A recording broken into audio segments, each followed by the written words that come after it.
Ev ne güye, ev ne hariye, o ev ne zani ne evşe. Seni çürüçe usta ışık bir yukarıya versene usta. Söyle korkmasın bu aşağı doğru Tamam atıyor, tamam yukarıya ışık versene usta. Tam o evet oraya aşağı usta aşağı.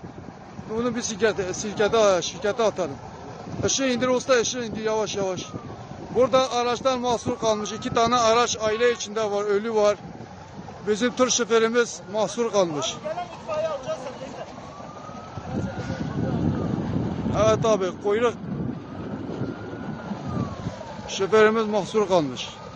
Araç devrilmek üzere. Bu hem yanıcı bir madde. Şoför inemiyor. İnse yanar.